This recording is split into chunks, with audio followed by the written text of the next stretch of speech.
Here's a look at maple syrup tapping. It's 2026 season's just getting started, and we are in Door County.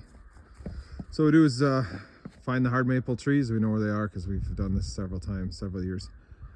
We climb the ladder, spin a hole in the tree, just a 5/16 hole, pound a 3/16 tap in, and then the line is all connected. You can see here, it keeps going. We're going to tap all these trees, and eventually this line is going to lead to this tote where the sap collects. So this line only has about 8 taps on it. It's one of our smaller lines, but this comes from across here, also up this hill. And then all these maple trees get tapped, and it drains all into this tote here in the valley. So I have to do these yet. Up here, there's another hill, and we use that. What happens is the line creates a vacuum because the collection, or the end of the line, is down the hill. So by tapping high on the first tree and then using the gravity, it's a gravity flow system. The gravity pulls the sap in the line down to the end. It actually creates a vacuum in the line. So that vacuum actually sucks the sap out of the tree, and you get more sap flow because instead of it just flowing naturally out of the tree, it gets pulled out of the tree. So we have 2 lines up in here. You can see this is one, start of one right here. There's 2 taps up there in the tree. Actually, there's 3 taps in this tree. It's a really big tree. So you can run 1 tap for every 30 inch or every 10 inches of diameter.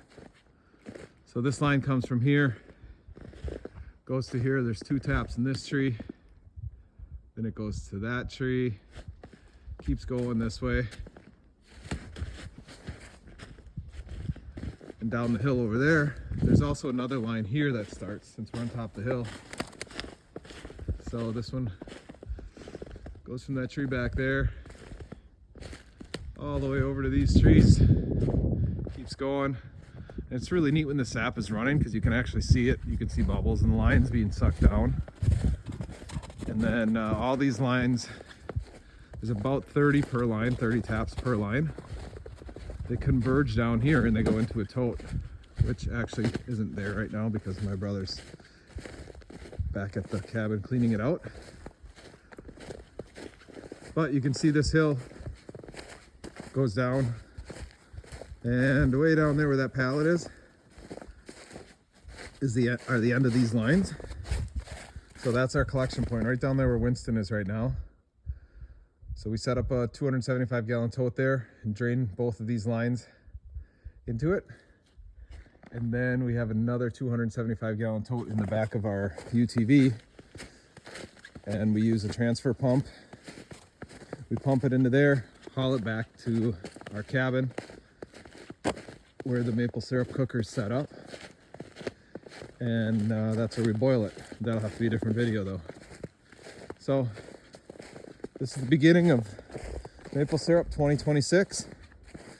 We'll try to keep a tally on how many gallons of sap we get, and then how that converts into maple syrup. It's usually around 35 to 40 gallons of sap makes 1 gallon of syrup.